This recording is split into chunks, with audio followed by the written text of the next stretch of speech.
We now have the basic topology of an amplifier using a MOS transistor, but there are two problems that we need to solve, which are mentioned here. First of all, we have to eliminate the need for multiple DC bias sources. We have to make sure that our circuit works with a single battery.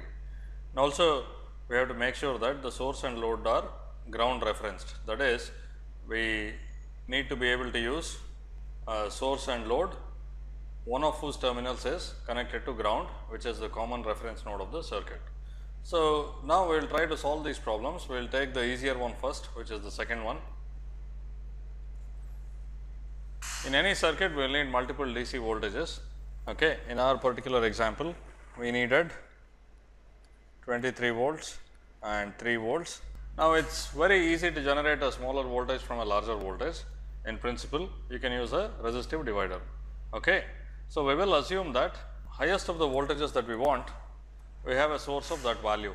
In this case, we have a 23 volt source, and the smaller of the voltages, we will generate that one from the larger voltage. Okay. This is very easy. We have 23 volts. To generate 3 volts, all we need to do is to have a resistive divider. The voltage here will be 23 volts times R2 by R1 plus R2, if nothing is connected to it. Okay. In fact, the entire circuit can be modeled exactly as a Thevenin equivalent voltage source, which is 23 volts R2 by R1 plus R2 in series with R1 parallel R2. Okay. This is simply the Thevenin equivalent between this point and ground. Okay. So, by adjusting the ratio R1 by R2, you can get 3 volts voltage here, and it will have a series resistance R1 parallel R2. Okay. So, this part is very easy.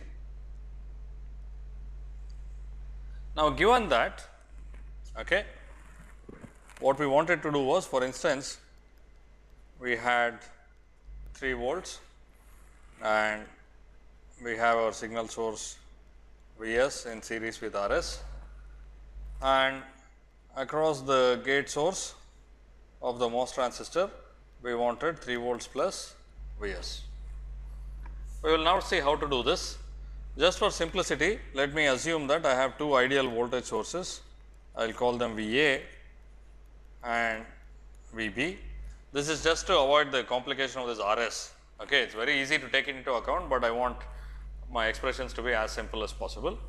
So, you could think of Va as corresponding to the DC bias voltage and Vb as corresponding to the signal. And from this, I have to generate a combination of Va and Vb. In fact, what I want is Va plus Vb, but possibly I could get alpha Va plus beta Vb. Okay. Then I can somehow adjust the values of Va or Vb, or just settle for what I get. Essentially, I want to add DC bias to the signal, and this expression indicates that sort of an addition. If Va is a DC bias, Vb is the signal, it is adding alpha times the DC bias plus beta times the signal, finally giving me something that is of the form of DC plus signal. Okay. So, let us see how to do this.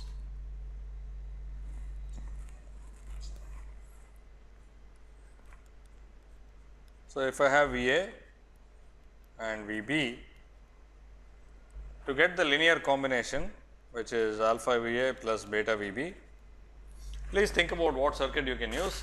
It is very simple. First of all, if you throw these two voltages into any linear circuit,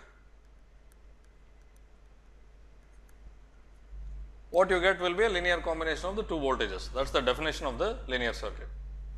It turns out that the simplest circuit is again a voltage divider. Okay. Let me call these Ra and Rb. Now, at this point, please work out the values of alpha and beta. It will give alpha Va plus beta Vb. That means that between this point and ground, okay, you will have alpha Va plus beta Vb. Please work out the values of alpha and beta. You will easily see that the voltage that you get here at this point would be V A times R B by R A plus R B plus V B times R A by R A plus R B. So, we have a linear combination of V A and V B.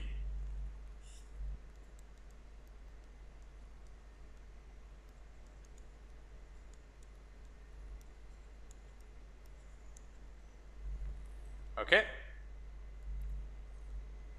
But the problem is that we have some attenuation, that is V A is reduced by some factor and V B is also reduced by this factor.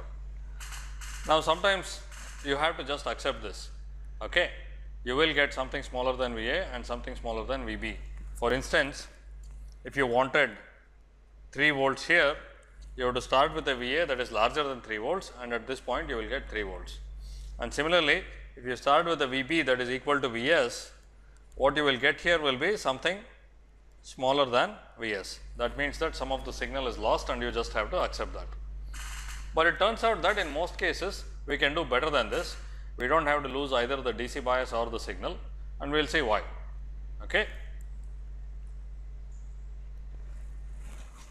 So, again let me think of V A as the DC bias and V B as the signal. Very frequently encountered condition is that the signal has, you can think of it as a sinusoid of some frequency omega naught, which is more than 0. That is, it is not DC, it is a signal of some frequency other than DC. In this case, because we have sinusoidal quantities, we have to do sinusoidal steady state analysis, and I will consider the same circuit with a very small variation. Instead of resistors, I will use impedances which could be frequency dependent. Okay. Z A and Z B. Now, what will be the voltage here? You know that from basic electrical circuits, when you have frequency dependent components, but have only sinusoidal voltages or currents in the circuit, at steady state you can use sinusoidal steady state analysis. This analysis is just as easy as of circuits containing only resistors. Okay. So, you should have known sinusoidal steady state analysis or phasor analysis and so on. When you have sinusoids, you can evaluate the steady state quite easily. So, what will be the steady state voltage here? If I call this V x, V x will be V A times Z B by Z A plus Z B plus V B times Z A by Z A plus Z B, and typically you use phasor notations for these. Okay. Now, one extremely important thing to keep in mind is that when you do sinusoidal steady state analysis with multiple sources, all sources have to be at the same frequency. Okay. That is, in each step of the analysis they have to be at the same frequency. Now, what do you do if V A is DC and V B is some other frequency, or in general they are of 2 different frequencies? You have to first do the analysis at one frequency and then at another frequency. Okay. So, again I would encourage you to refresh the basics of sinusoidal steady state analysis if it is not familiar to you. If you have multiple frequencies, you can still analyze them, but you have to consider the frequencies one at a time and analyze them separately, because the values of these complex impedances can be different depending on the frequency. So, you have to do it for one frequency at a time. Now, let us go back to our case.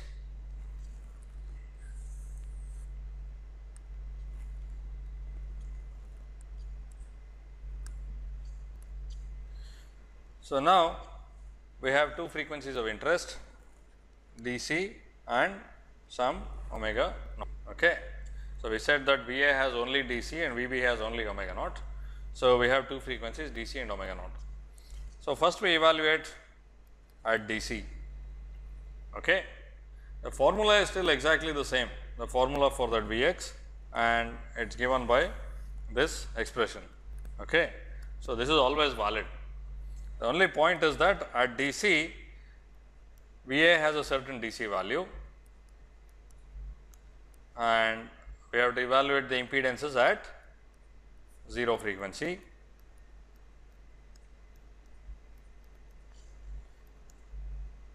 And Vb, we assume it does not have any DC component at all. So, that part is 0. At omega naught, we have the component of Va at omega naught, because we have assumed this to be a DC bias. The first part is 0 due to Va, and due to Vb, it is whatever the peak value of the sinusoid is. Okay. And times Z A at omega naught divided by Z A at omega naught plus Z B at omega naught. Okay. So, now the important thing is that this is a ratio, but this is evaluated at 0 frequency and this is evaluated at a frequency of omega naught. So, it is possible to make both of these ratios 1. Okay. Although the expressions are complementary to each other, just like before, they are evaluated at different frequencies for the two signals, for DC and the signal at omega naught. Okay. So, clearly what do we need to do? For this to be approximately 1, we need to have ZB of 0 much greater than ZA of 0. That is, the value of ZB at DC has to be much more than the value of ZA at DC, and similarly for this to be approximately 1, we need to have ZA at omega naught much greater than ZB at omega naught. Okay. So, that is all that is there to it, and many combinations are possible.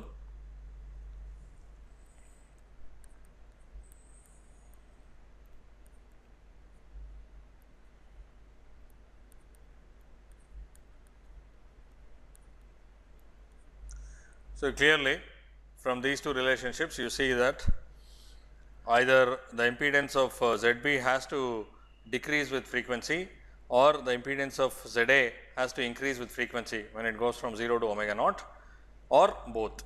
Okay. So, there are many possible alternatives.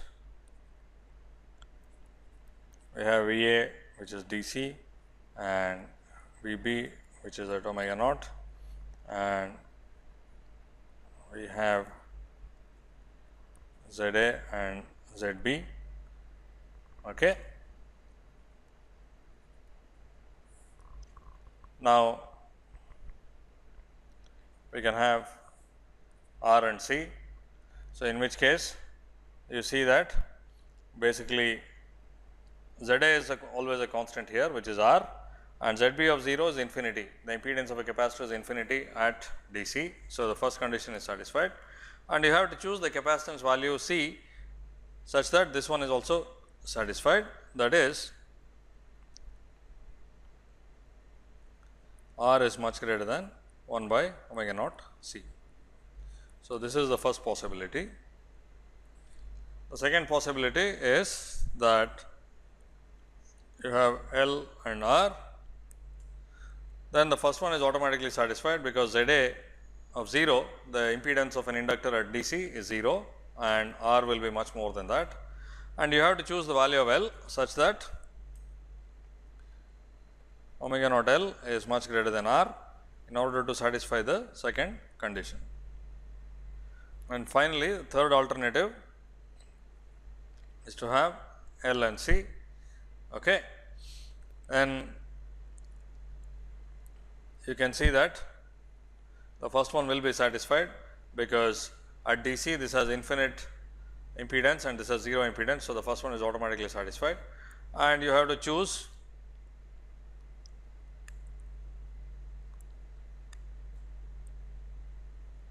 omega naught L to be much greater than 1 by omega naught C. Okay. So, there are many alternatives for this network. So, essentially what we are trying to do is to add DC to a signal which is not DC, which is a sinusoid at some frequency omega naught, and we can have many possibilities. Okay.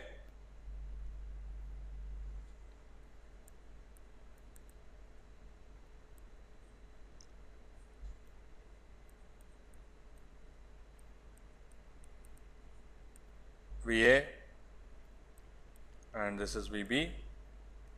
Okay. So, we have R and C or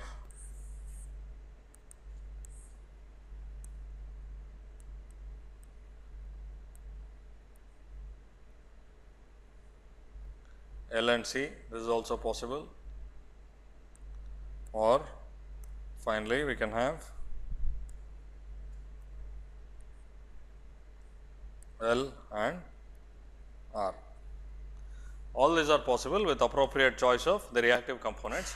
It is very clear that at least one of the components in this impedance divider has to be frequency dependent, because we have conflicting requirements here. At DC, ZB has to be much more than ZA in magnitude, and at omega naught, ZB has to be much smaller than ZA in magnitude. Okay. So, at least one of these components has to be frequency dependent. So, if these conditions are satisfied,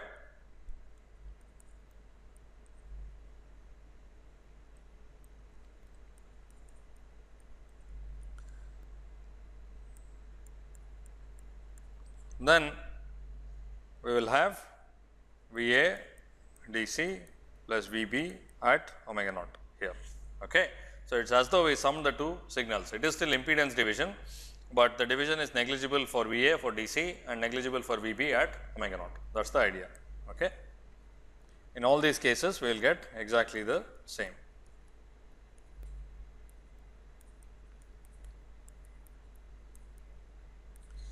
So, these networks are known as AC coupling networks. Okay. Sometimes they are called decoupling networks and so on. The idea is that you add a signal which is at some sinusoidal frequency to an arbitrary DC value. Okay. And these are very widely used. The only time these cannot be used is when your signal also has DC components in it. There are circuits like that, but for now we will consider only those cases where the signal does not have any DC component. Now, in general the signal is not a single frequency signal, but it contains a lot of frequencies. In that case, these conditions here have to be satisfied for the lowest of the frequencies. So, you can see that the lowest of the frequencies is the worst case for these inequalities. So, it has to be satisfied for the lowest of the frequencies. Okay.